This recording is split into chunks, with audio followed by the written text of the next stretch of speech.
someone who attacks your weakness. Someone who applies pressure where there's already pain.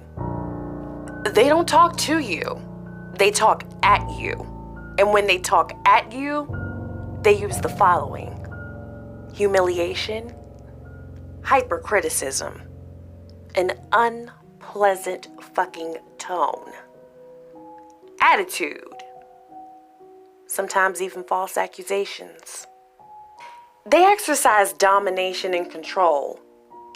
Anything you need from them will be used to their advantage, such as stability, home, vehicle, monetary attributes, as well as employment.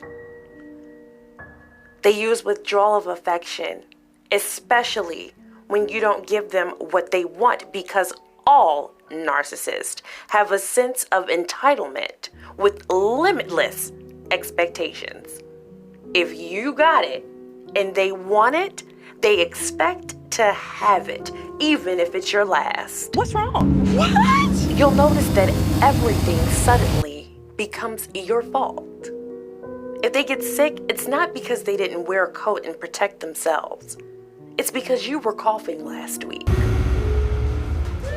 If they're gaining weight, it's not because of their food intake and what they're eating. It's because you bought the wrong food. If they're late, it's not because they didn't get enough rest. It's because you didn't wake them on time.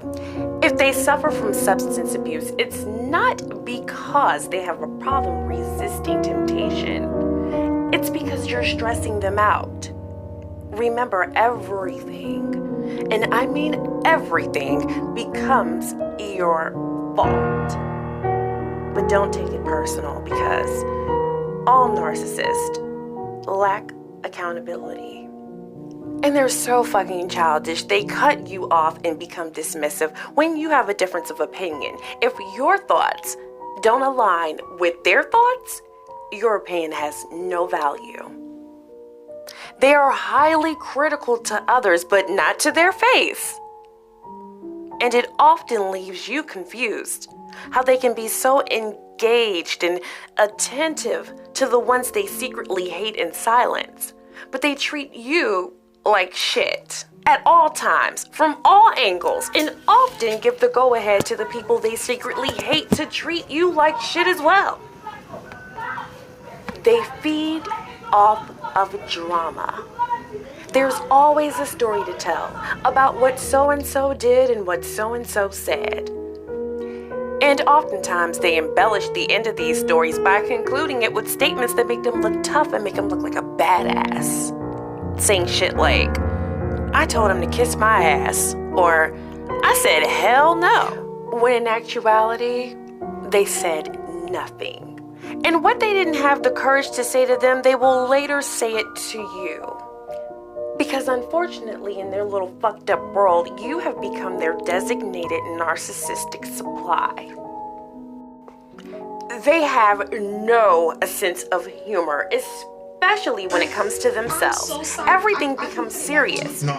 And when they do joke and laugh, it's at the expense of someone else being embarrassed, humiliated, or hurt. And their warped sadistic thoughts gets a kick out of someone else's unfortunate reality.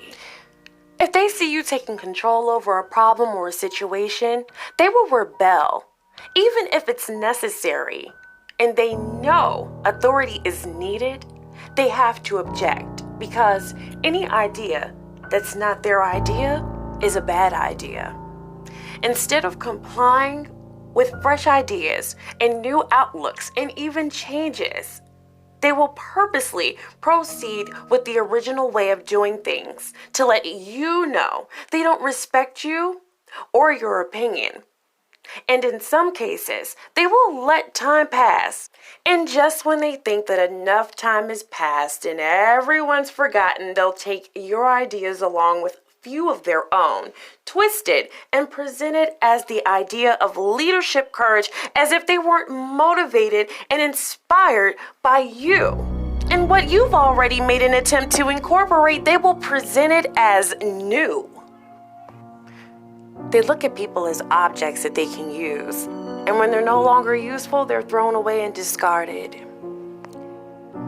They're emotionally unavailable, and this never changes. Your crisis, downfalls, and hardships don't matter or even exist to them.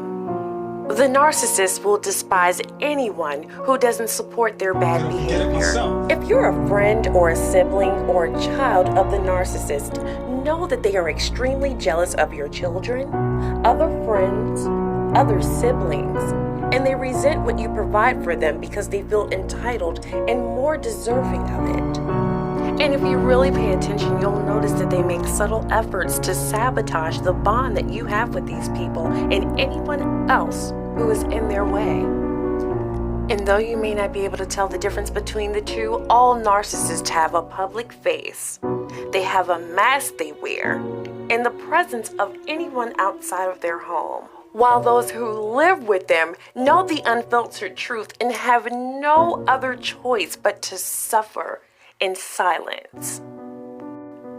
They are envious, they're so fucking jealous, and build rage with every purchase that you make, every new set of nails, every new hairstyle, every date, every new haircut. Everything makes them hate you more. Doesn't matter if it's good or bad, they hate you because they don't love themselves. They hate your smile, your enthusiasm, your happiness, your success.